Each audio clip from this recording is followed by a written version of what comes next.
They call a meeting even though they don't publish any manifesto to try and disrespect our manifesto.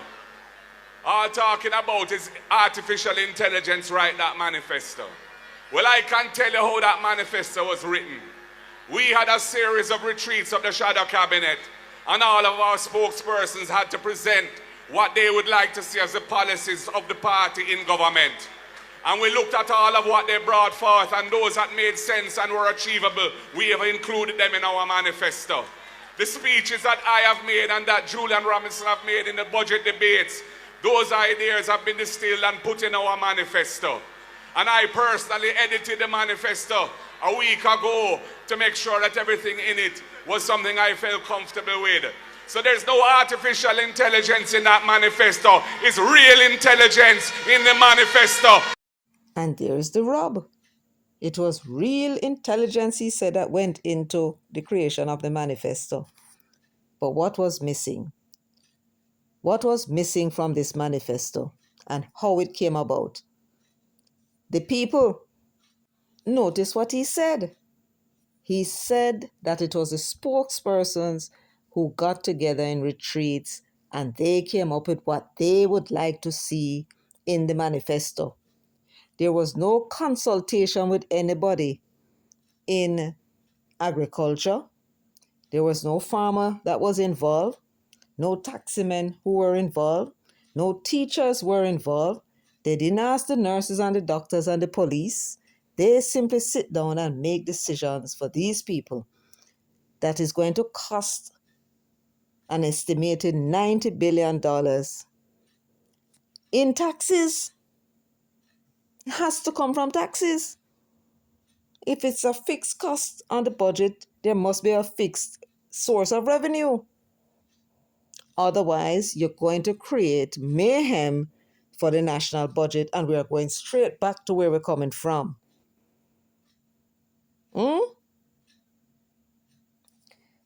They did not consult anyone about the contents of this manifesto. They did not include not even one stakeholder in the crafting of this manifesto. Not even one. They did not ask the teachers. They did not ask the farmers, police, doctors, nurses, no civil servants, not the private sector, not the manufacturers, not the exporters. They did not even ask those involved in the mining industries. They did not ask the utilities company, not any government agency. They did not consult, not with the shopkeepers, nor the hairdressers and barbers. Who was it that they consulted with?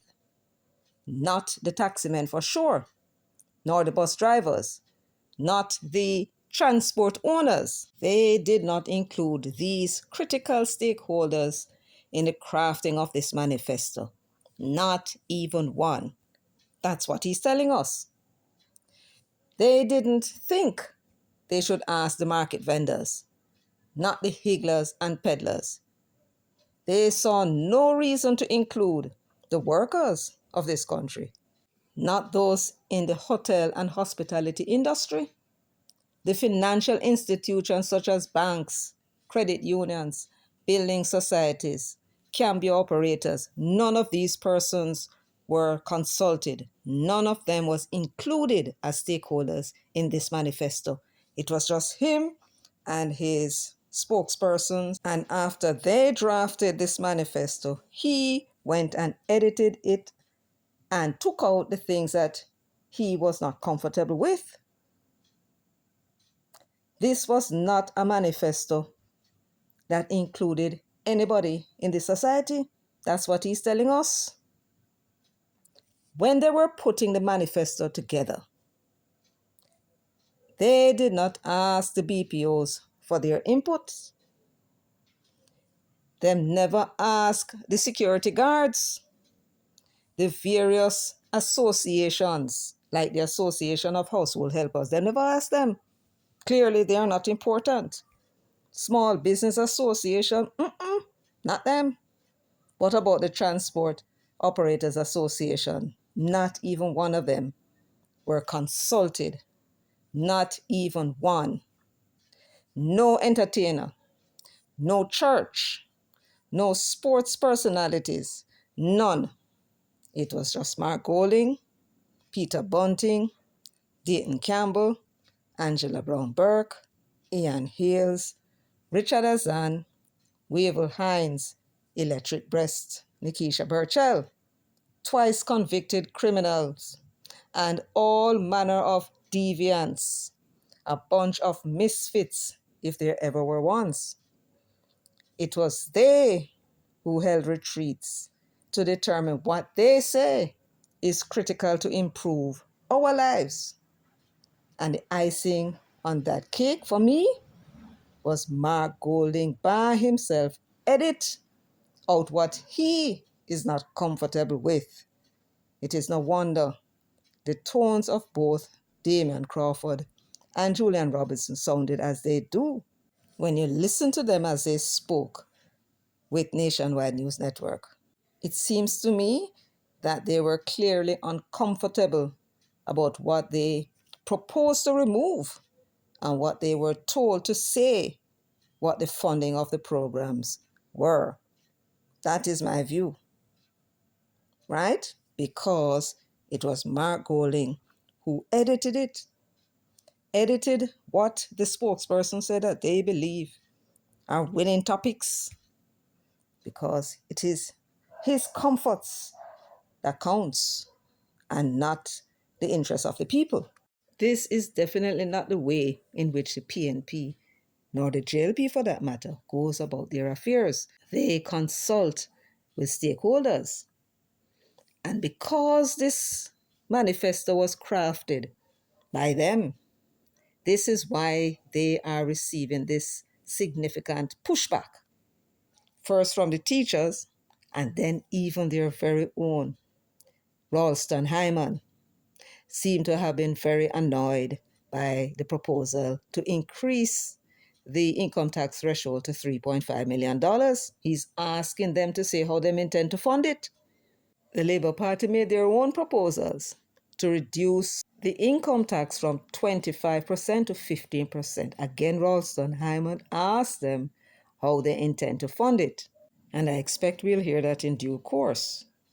But when it comes to the PNP's manifesto, we have more information on that, because here is Mark telling us how it was formulated in the first place. No consultation at all with anybody. So what we're going to do, if you don't mind, is have a look at this manifesto. I was asked by a subscriber to take a look, and I shall. And then we'll look to see if there's anything exciting about the Labour Party's manifesto, in which event I will also bring an assessment on that as well. So the PNP's manifesto is entitled Mission Jamaica Love, a Pledge to Country. Next page, you have Restoring Trust. Time come to have zero tolerance for corruption. Now you imagine that. Perhaps the most corrupt politician ever in the history of Jamaica, based upon how he got his riches in the first place. He is the one that is going to come and restore trust. The man who sat in a group after they challenged for the leadership of the People's National Party and lost. They did not decide to take the loss as they should, because they have no respect for democracy. The only thing that they want is what they want. And so they sat in a group and they organized and orchestrated the defeat of the People's National Party at the polls in 2020, because they were in a mad rush to take over. They did not want to wait. And so that was how they elevated themselves to the leadership. And it is these people that's going to come and tell us that they are going to have a zero tolerance for corruption. If what I just described to you is not corruption in its highest order, treachery, I don't know what is. So we can safely set this aside as nothing more than a piece of vote harnessing propaganda. So let us take a quick look through the table of contents to see if there's anything which suggests that we may find a growth strategy in this manifesto. Because I can tell you from now what the manifesto contains more than it contained anything else is a set of spending. I would call it a spending spree. A spending spree like no other. So, if they're going to be spending, surely they must have some strategy, you would think, for how they are going to grow the economy to accommodate this massive spending that is outlined in this manifesto. And there is nothing in this manifesto that will grow the economy. Nothing at all. There are no growth strategies. And having read it through, I have to say this was a poorly written document. It lacks structure. And you will see in a moment why it is that they fail to recognize that they need to have a growth strategy to fund these programs. For every instant when you propose a program, you ought to have identified where the tax revenue is going to come from to fund it. We are not fools here. These proposals in this manifesto would cost the taxpayers, poor people, $91 billion by their estimation. And that $91 billion include $36 billion for programs, plus their proposed increase of the income tax threshold to $3.5 million. It is estimated that it would cost this country $70 billion. They said it will cost $55 billion. Let's use their figure for now. When you add the $36 billion to the $55 billion by their estimate, what you get is $91 billion. Remember, there's an $11 billion that is being taken out of the NHD every year. That is programmed to stop this year, and therefore that $11 billion has to come from somewhere. And therefore, you add that $11 billion to their $91 billion, and you get $102 billion. And we are talking about new taxes. Now, that is a conservative figure. We're working with their figure, and we all know that they are liars. So you can't trust anything that they say. I will therefore go with Keith Duncan's figure that the income tax threshold will cost the poor people of this country $70 billion. So when we add another $15 billion to that $102 billion, what we get is an estimated additional $117 billion that is being proposed in this manifesto to be spent. And yet there is no strategy in this manifesto to grow the economy in order to accommodate this hefty increase in taxes. None at all. And I want you to be on the lookout, because as we go through the proposals in this manifesto, you will see for yourselves that there is not even one thing mentioned in it that would either grow the economy or expand the economy. So the PNP manifesto is a 54-page document, and it reads like a to-do list. It has many, many, many words, but what you're interested in is what it is they're going to do about crime, what they're going to do about poverty. You want to know about transportation. You want to know about your pension, the economy, employment. You certainly want to know how the water thing will go, because that's a problem. And of course, you want to know if their plan is better than the plan the Labour Party has been articulating. Roads, and you want to know about the minimum wage. But we're going to do a separate video on the minimum wage, because that is such a crucial matter, very crucial. And you would have heard me explain several times why the minimum wage being low is the real root of the cause of almost all the problems that we have in Jamaica. And I'm going to be doing another video and giving you some examples of where minimum wages are employed where people are paid the highest, the lowest, and what economic outcomes they experience. Now, I am going to have to pick some topics that I think that you are most interested in so that you can compare what it is that they're saying in their manifesto and what it is the government is saying. Then you will know which party has the better plan that will improve, really improve the quality of life of you and your family and friends and the members of your community. But what you really need to focus on is how the government policies have impacted your lives and the lives of your families. Was it a positive impact or a negative impact? And traditionally, that's how people voted, especially the poor people. Them not understand all them highfalutin growth thing and all them something. They don't nothing to do with them. They don't care about no house or bill where. They not get no benefit from that. They don't care about none of that. What they care about is whether the money that they have in their pockets can stretch. Can it buy today what it used to buy in the previous administration? And that is how poor people know that they are better off or they are not. And believe me, that is the only consideration.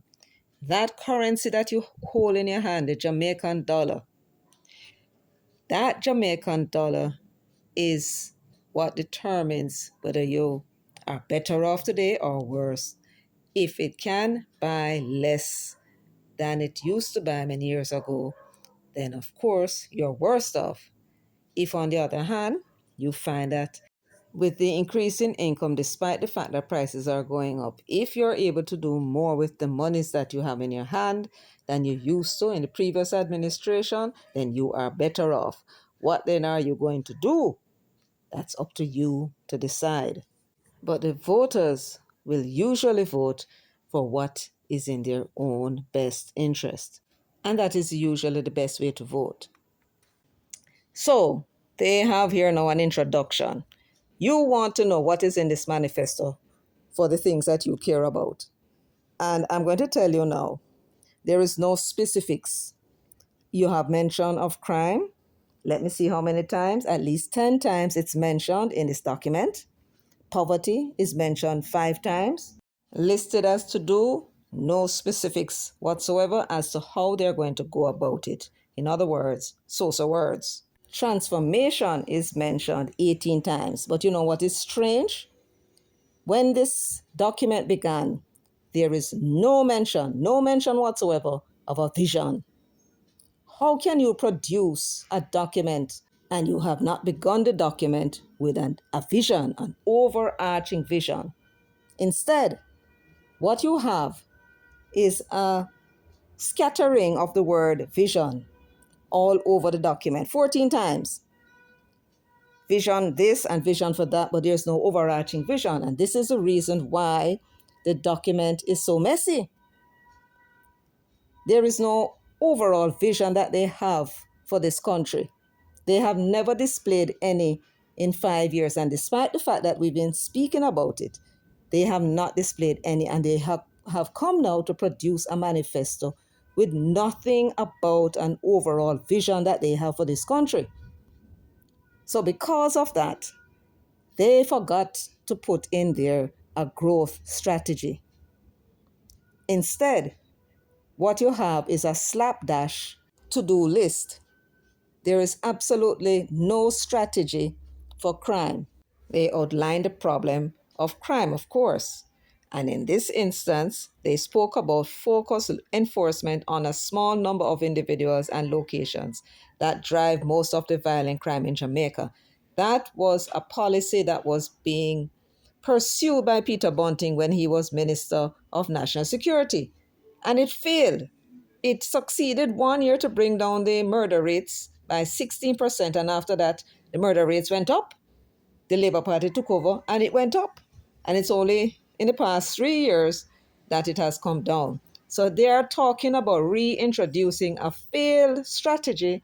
And the real reason why it failed was because it was focusing on suppression. They wanted to create a statistics that shows that the number of crimes and murders are down. But the only thing can make crime really go down is to find the persons who are committing the crime and prosecute them. Secure convictions, and that is what will solve your crime problem and really bring down crime and the murder rates. It's like you have 5 or 6 people in your area giving trouble. The police can secure evidence, take them to court, and have them convicted. Then you have a solved problem. Those persons who are given trouble are no longer in your community, and therefore you don't have no more crime. That is the key. So they continue to make the mistake of focusing on the crime statistics and keeping those numbers down and not focus on trying to get convictions, because it's a conviction rate that will really make us safe. You follow what I'm saying? Yes.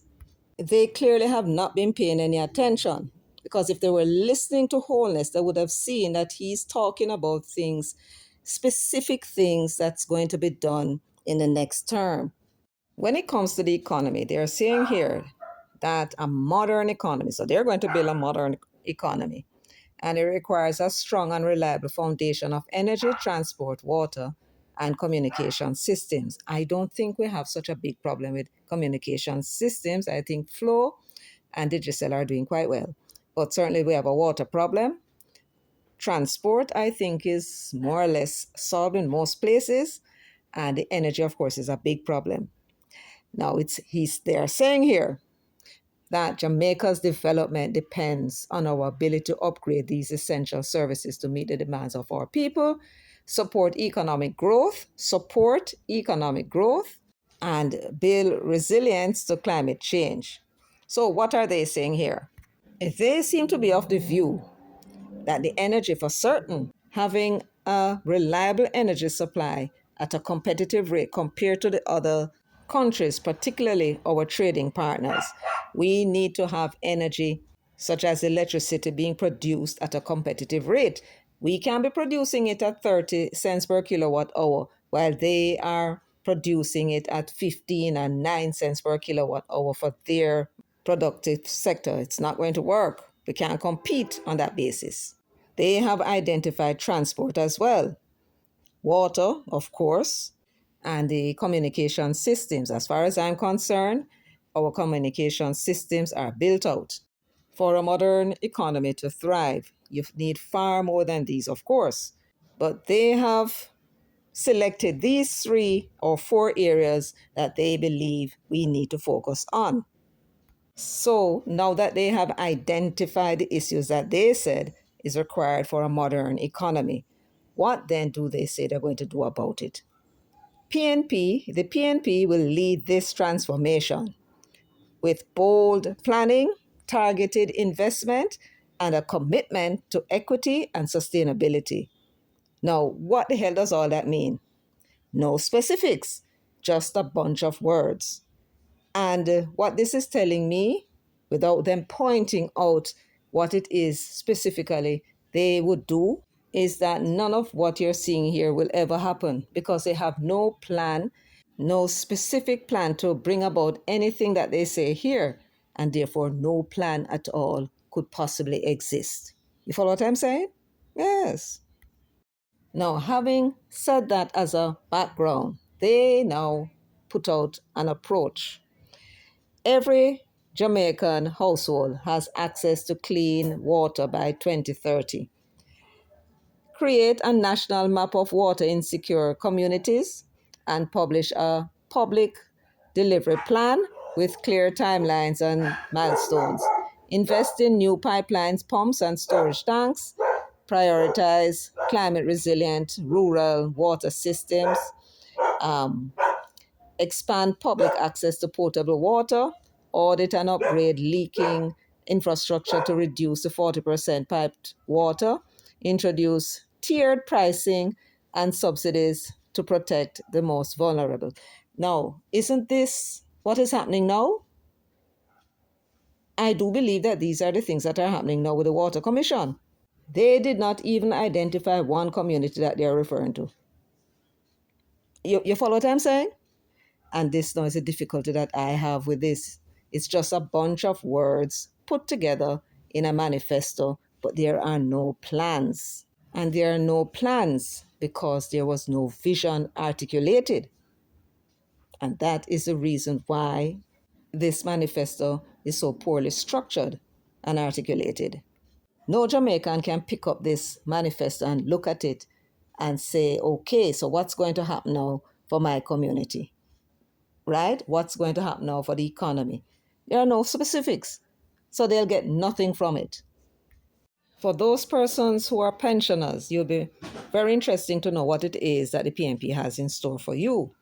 Economic security and pension reform is where I find the only reference to pension that would affect existing pensioners. And it says increase the existing tax exemptions on pension income.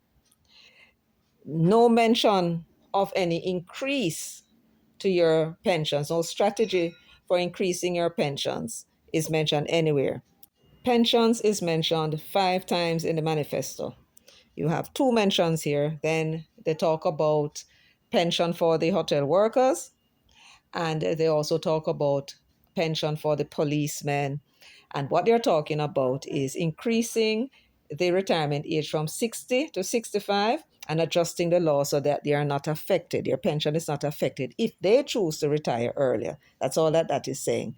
So the only thing that is there for you pensioners, and I mean, it's lots and whole heap of us are going on it, because the population is getting older, is an increase in existing tax exemptions. Now, tax exemptions are something that sounds nice, but when you look at your pension slip, how much taxes are you really paying? And therefore, when you reduce the tax on it, how much would you benefit from? Even if they were to remove the tax, yes, them say every mickle make a muckle. But I'm sure that what you'll be more interested in is increases in your pension, because as inflation goes up, as prices go up, then that affects your purchasing power. But nothing is mentioned here about that. All right, so now we come to jobs. What are they saying they're going to do about jobs? Now, the unemployment rate we know is down to 3.3%, but there are still thousands of persons who are not seeking a job. Now, they are talking about a 4.0, our fourth industrial vision. So they are saying they have a vision for the fourth industrial revolution. They say it's taking place elsewhere in the world. And they have a long list of to-dos where that is concerned. Develop a strategic logistics infrastructure plan, including SEZ and spatial planning. Build industry-specific clusters in high-tech, pharmaceuticals, media, sports, agro-industry, and logistics. Generate 100,000 direct and 400,000 indirect good quality jobs. Invest in smart logistics, modern ports and transport networks. Promote near-port industry parks and digital trade platforms. Implement the 2024 Customs Act with supporting regulations. Improve trade facilitation by simplifying customs and reducing red tape. Now, when you look at this list, again, just a bunch of words with no specifics. No specific about what it is they're calling a good quality job. Not even one example was given. 100,000 direct, 400,000 indirect, good quality jobs. Yes, good quality jobs. What are you talking about? Where are they going to be created? You're going to develop specific logistics infrastructure plan, and then you're going to build industry-specific clusters in high tech. These are like the free zones where the BPOs and other operations occur, right? They are saying they're going to be attracting pharmaceuticals, media, and so on. Now, what is interesting about what they're saying here is that there is no plan for those persons who just want to go to a little job and go home. These are the ordinary persons. Same ordinary persons who leave here, go to the United States to do domestic work, save up their money, to go and do gardening, to do other stuff that they are skilled at. But they can't do it here in Jamaica and make any decent living. So they try and get a visa to go abroad, work a few months, earn up some money, and come and then buy whatever it is they buy, fix up them house and that sort of thing. There's nothing in here for them.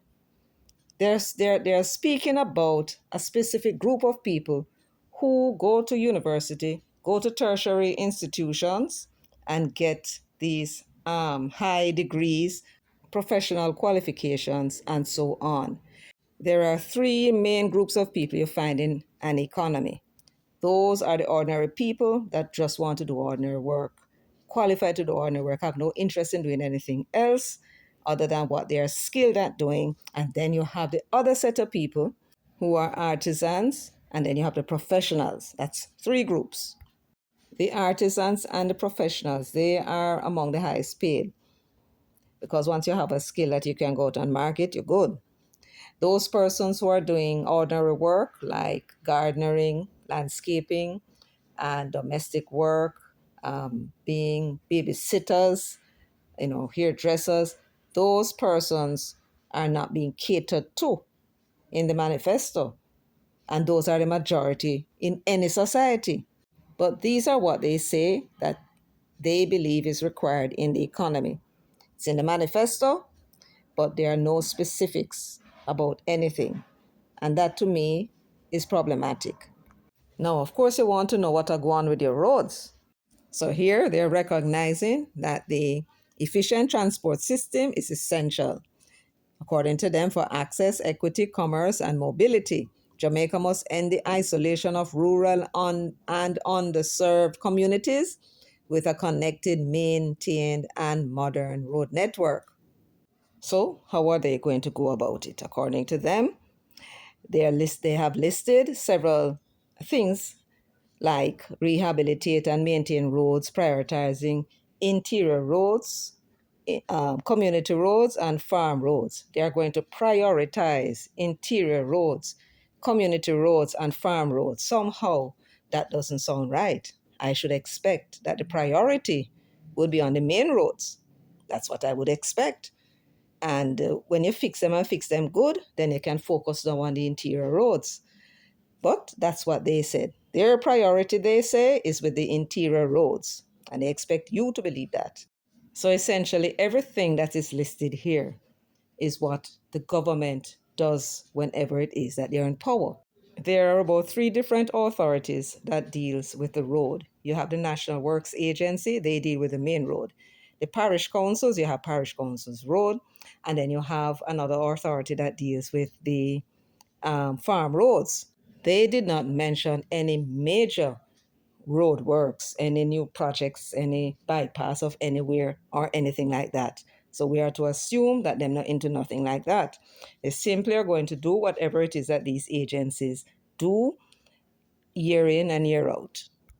When it comes to the roads, it was mentioned 12 times in the manifesto. Finally, we look at taxation. But the one that particular is of interest to us, I will discuss shortly. Under the heading Innovation and Industry, they start by discussing after 63 years of political independence, Jamaica must build an economy that goes beyond extraction. Our bauxite reserves will eventually be depleted. What they're saying is that tourism alone is not enough. They say it is vulnerable to natural disasters and external shocks. I do not know what industry there exists that is not vulnerable to natural disasters. But they're saying that tourism is not enough. They say we must create a diverse and innovative economy rooted in the talents of our people, creative, adaptable, and resilient. A lot of words. The People's National Party will lead Jamaica into a new era of economic transformation. Notice that now, economic transformation by broadening ownership, strengthening traditional industries, I suppose that would be sugar and bananas and so on, and building the foundations of a future ready economy. Now, what all that means, they're going to tell us now what's their approach for achieving these things. They are going to accelerate gross domestic product growth. That's growth in the economy while maintaining fiscal targets, low inflation, and macroeconomic stability. Strengthen small and medium businesses with training, financing, and infrastructure. Modernize agriculture to increase productivity, incomes, and food security. Expand logistics and industrial integration for trade and export growth. Then they mention ecotourism and carbon reduction. Expand the creative economy and structured support and funding. Revitalize the Scientific Research Council to drive innovation in food and product development. Position Jamaica as a global trade and logistics hub, linking the Americas to the world. Now, this is a goal that we have been hearing for more than 20 odd years. And this is what I'm talking about. So words. But there is one item among this list here that I find most interesting. And I'm of the opinion, and I was particularly looking out for it, because I told you before, there was a reason why Joseph Matalan came out and endorsed Mark Golding, talking all kind of damn nonsense about him leadership qualities when he never lead nothing in all in born days, right? There's a reason. I told you about the Tax Policy Review Committee that Omar Davies had set up in 2004, that Matalan chaired and Mark was a member of. And they had come up with some plans, and Omar rejected it out of hand because it would have pressured the poor people of this country. They then set about going around, mainly in the Kingston area, meeting with business leaders, drumming up support for this plan or these plans of theirs to reform the tax system and, according to them, grow the economy. They did not accept the rejection from Omar Davies. They went and they influenced the Labour Party with Bruce Golding as the leader and Audley Shaw as the Minister of Finance. And they went and introduced part of this plan of theirs. And in addition to what was happening around the world with the financial meltdown, Jamaica suffered 14 quarters of economic decline. When others were growing, we were having 14 quarters. And that was because they had introduced what they call indirect taxation. What did they do? They reduced taxes on those persons who can afford it and the rich. And then they put the taxes on consumption. And of course, who is it that we say pay taxes in Jamaica? The consumers. And who are the consumers? The vast majority of them are certainly the poor. And so they were taxing the poor, in a sense, directly out of their purchase. That caused them to have less money to spend. And since the poor people spend 50 to 60% of their income on food and transportation, when the taxation that was increasing the price of everything, because they were also removing tax exemptions on items that was exempted before, then it meant that they had less to spend. Businesses started to flounder and many of them collapsed. And that was what caused us not to have experienced the growth. And I already did videos on it and show you what I'm talking about. That was a Matalan plan and the Mark Golding plan that Audley was attempting to introduce. And they hoodwinked him into believing that this was going to grow the economy. But it could never grow the economy because you cannot be taxing your consumers. Take the tax off of the rich, believing that the rich somehow is going to just invest because they have more money. That's not how it works. The business people will not invest unless they see the things them fly off of them shelf. People are walk in and buy up the stuff and say, oh, something are going on the economy, and then they will invest. You go and you take the tax, you tax the poor man. He has less to spend, and so the businesses are finding that things are on the shelf and they're not moving. So you leave money in them pocket, and what they did with it? Put it in a stock market in Jamaica, put in a stock market of foreign. But they're not going to put it in block and steel and goods and services because there is no money in the economy to support that. That is what Matalon and Mark Golding sat down and hatched. A tax reform system to reduce taxation on them and their businesses. And then there's a gap in the budget that they must make up for. Where did they put the tax? On food. They were proposing that income tax should be increased by 1%. They wanted the exemption on all items to be removed.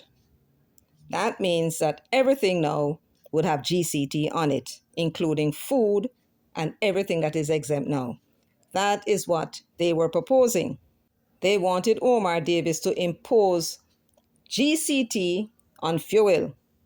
They claimed that at the time, fuel in Jamaica was cheaper than elsewhere. One would think that as a businessman, common sense would tell him that anything we have an advantage in would make our products more competitive abroad. No, they wanted the price of fuel to be as high as elsewhere in the world, taking away any advantage and making our products that we export less competitive. All because they wanted to reduce the tax that they pay and somebody else them expect should pay it, like typical slave masters. But listen to this. Of all the things that they said they wanted changed, they wanted the heart contribution to be scrapped. Listen to what I just said. They wanted the hard contribution to be scrapped because according to them, it's just an excuse to get more taxes. When you scrap the hard contribution, what then happens to hard trust? The students are going to either have to pay or it's going to have to close down. They had no interest in hard trust, something that is beneficial to poor people picnic. They wanted it scrapped. They wanted the removal of the education tax. They wanted to reduce transfer tax. And then they wanted to implement something they call capital gains tax, which of course some of the business people objected to. They wanted to increase the threshold, which is exactly what you see Mark Golding doing now, raising the income tax threshold to $3.5 million, claiming that people are suffering. What the backside you're talking about, man? Somebody earning $3.5 million a year is suffering? What they're doing is extending a tax benefit to people who are 4 times better off than the minimum wage earners. They're getting 4 times the pay of a minimum wage earner per week. They are going to be benefiting from this tax reform and this tax break. And who is going to pay it? The minimum wage earners and those who are under the poverty line. That's who's going to pay it. They are the majority, right? So this is just a prelude of what it is and why it is that Matalon gave the PNP $500 million. That was what they wanted to see. And it is there, hidden quietly in this manifesto. And here it is. They thought they could hide it from the comrades, but they can't hide it from we in the resistance. Reform the tax and incentive system to support economic transformation. Reform the tax and incentive system. That is what was put there. And everything that you see in this manifesto, this is the one for certain that they are going to implement. Reform the tax and incentive system. Change the tax and incentive system to support economic transformation. There's going to be a transformation in the economy. What are they talking about? The tax system is what they're going to change. Matalon paid the People's National Party $500 million for this. This is his baby. March 28, 2005. That is the date that this was published in the Gleaner.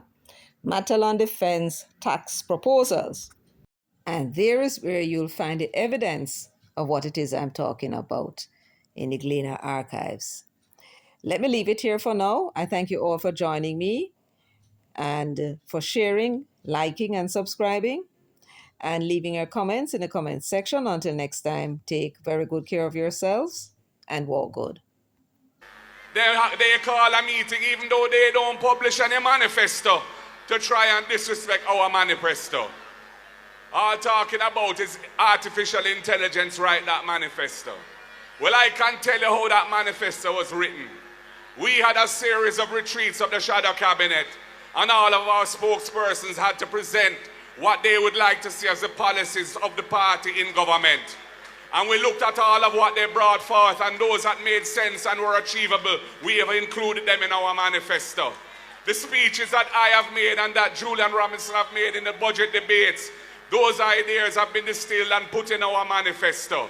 And I personally edited the manifesto a week ago to make sure that everything in it was something I felt comfortable with. So there's no artificial intelligence in that manifesto. It's real intelligence in the manifesto.